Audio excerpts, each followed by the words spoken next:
Bismillahirrahmanirrahim. Bismillahirrahmanirrahim. Assalamualaikum warahmatullahi wabarakatuh. Sahabat yang beriman, meskipun sudah banyak bukti dan penglihatan soal alien, namun sampai hari ini kita masih sangat meragukan keberadaan mereka. Ketika berbicara soal alien, orang-orang bakal menganggapnya lelucon atau semacamnya. Walaupun begitu, ada juga yang sangat percaya jika makhluk luar angkasa ini memang ada. Hanya tinggal tunggu waktu saja sampai mereka benar-benar menampakkan diri.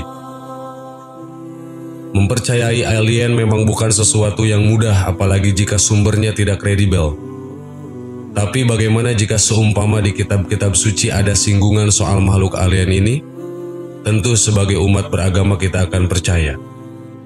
Sahabat yang beriman, masih soal kitab suci dan alien. Percayakah kalian bahwa Al-Quran ternyata beberapa kali menyinggung eksistensi si bangsa luar angkasa ini? Ya, meskipun tidak secara gamblang mengatakan alien, namun beberapa ayat menyinggung cukup jelas hal tersebut. Lalu bagaimana penjelasan alien yang tertuang dalam Al-Quran? Simak ulasan menarik berikut. Bukti dari surah Asy-Syura ayat 29. Dalam surat Asy-Syura ayat 29 Allah berfirman, dan di antara ayat-ayat atau tanda-tanda kekuasaannya adalah penciptaan langit dan bumi, dan makhluk-makhluk yang melata atau dabbah yang dia sebarkan pada keduanya, dan dia maha kuasa mengumpulkan semuanya apabila dia kehendaki. Melihat surat ini, apakah kalian mendapati sesuatu?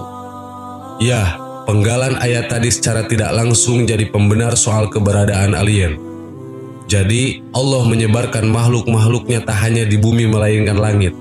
Langit ini bisa direpresentasikan dengan banyak hal, termasuk juga alien yang notabene tinggal di luar bumi. Untuk lebih dalam lagi, kita bisa mengkaji ayat tersebut kepada para ahli tafsir.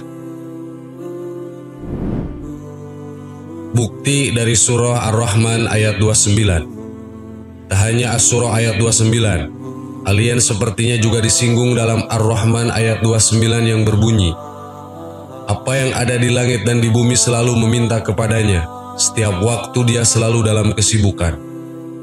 Kalimat yang kita garis bawahi dari ayat ini adalah apa yang ada di langit dan di bumi selalu meminta kepadanya. Lagi-lagi Al-Quran menyebutkan apa yang di langit dan di bumi yang bisa kita artikan sebagai alien. Antara langit dan bumi adalah tempat yang luas di mana di situ terdapat planet-planet. Di ayat ini tidak dispesifikasikan yang hanya ada di bumi saja. Maka kita bisa berasumsi kalau ada yang lain selain manusia.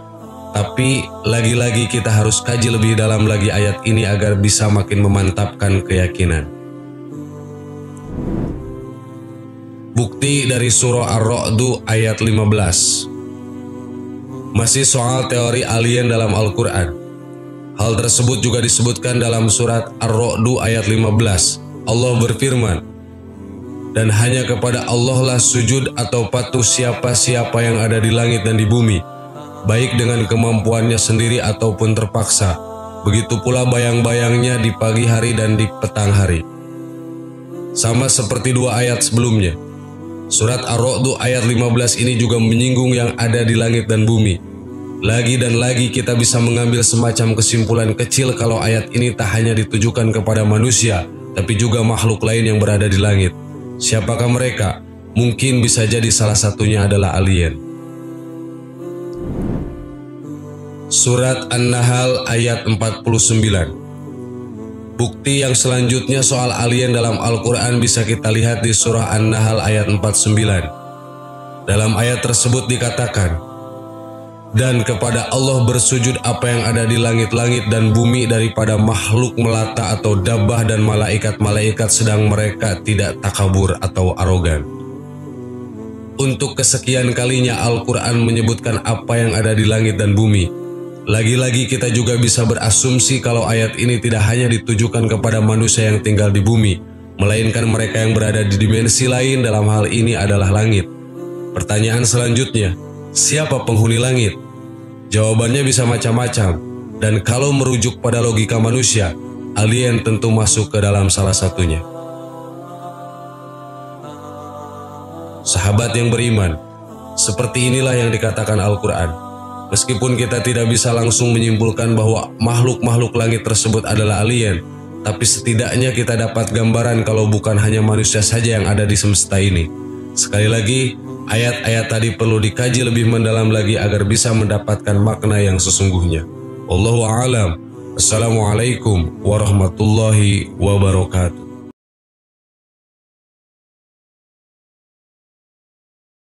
Bismillahirrahmanirrahim. Assalamualaikum warahmatullahi wabarakatuh. Sahabat yang beriman, ada banyak hal yang masih menjadi rahasia Allah yang tidak terungkap oleh manusia. Meski dengan kecanggihan teknologi dan sains, manusia masih belum mampu menembus ilmu yang dirahasiakan ini.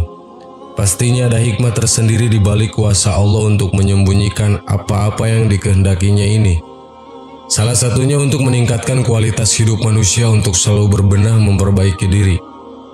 Berikut ini hal-hal yang masih dirahasiakan oleh Allah Subhanahu wa Ta'ala dari manusia. 1. Allah Subhanahu wa Ta'ala merahasiakan kematian. Tidak ada manusia yang mengetahui kapan malaikat Israel datang menjemput. Dokter hebat sekalipun tidak bisa memastikan kapan maut akan datang. Allah Subhanahu wa Ta'ala lah yang maha tahu kapan Dia akan mengambil nyawa manusia untuk kembali kepadanya. Tentunya banyak hikmah tersembunyi dari alasan Allah merahasiakan kematian ini. Salah satunya agar manusia menjadi cerdas. Dengan tidak mengetahui kapan ia meninggal, manusia menjadi berpikir bahwa dunia adalah kehidupan panah dan menjadi tempat pengumpul amal sebelum meninggal. Tidak hanya itu, manusia pun enggan menunda untuk berbuat baik sebagai pintu pahala, mengingat bisa saja ia meninggal sebelum sempat melakukan amal perbuatan yang baik. 2. Allah menyembunyikan keridhoannya dalam ketaatan. Ridho Allah Subhanahu wa Ta'ala memang sangat rahasia. Tidak ada manusia yang tahu apakah kebaikan yang ia lakukan mendapatkan ridhonya atau tidak. Bisa saja amal kebaikan yang dianggap kecil malah mendapat ridho yang paling besar di hadapan Allah Subhanahu wa Ta'ala. Namun sebaliknya, bisa saja amal yang kita anggap besar malah dianggap biasa saja. Contohnya adalah Imam Al-Ghazali yang rutin melakukan ibadah kepada Allah seperti sholat, zikir, dan puasa tidak menjadi amal yang besar di hadapan Allah. Justru saat ia membiarkan lalat meminum tintanya ketika sedang menulis, dianggap sebagai amal yang paling besar oleh Allah Subhanahu wa Ta'ala. Hikmah dari Allah Subhanahu wa Ta'ala merahasiakan hal ini agar manusia selalu optimal dalam melaksanakan amal kebajikan dan tidak meremehkan amal-amal sekecil apapun. 3. Marahnya Allah dalam maksiat.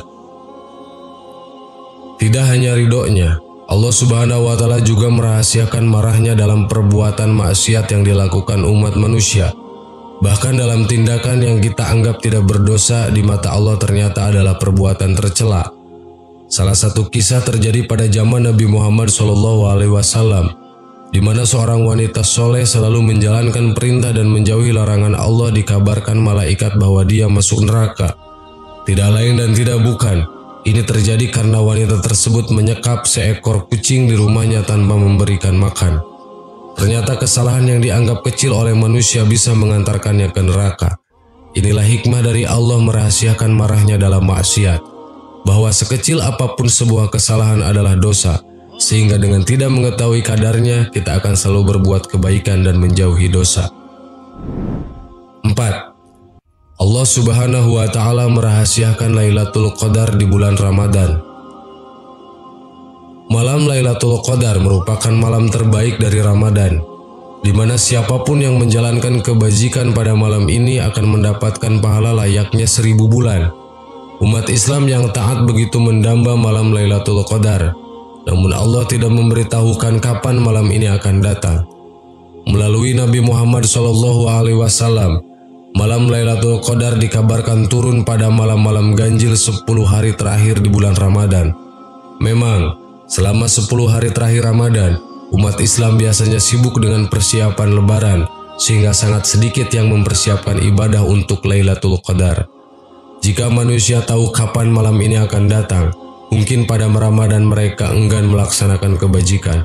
Manusia berpikir, bukankah berbuat baik pada malam Lailatul Qadar saja sudah cukup mendapatkan pahala yang banyak?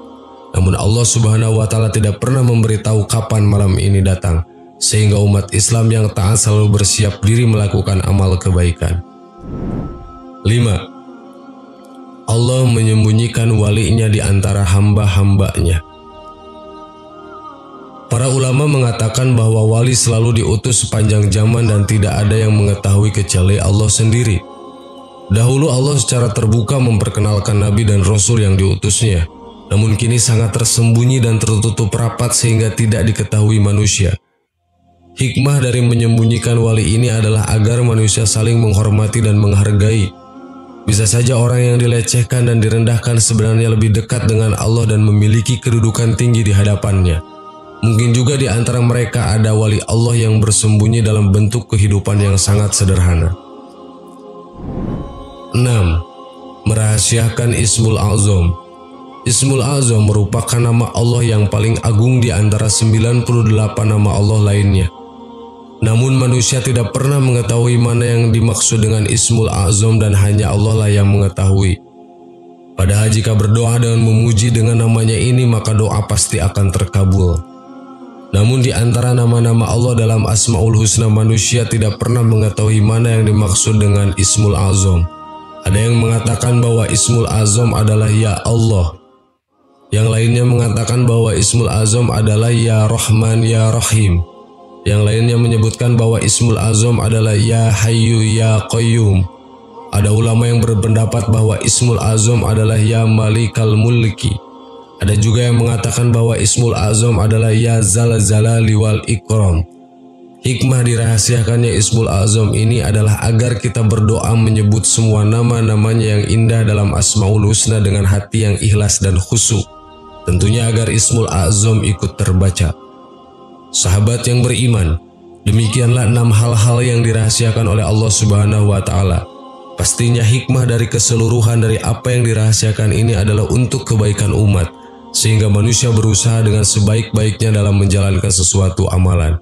Allahu a'lam. Assalamualaikum warahmatullahi wabarakatuh.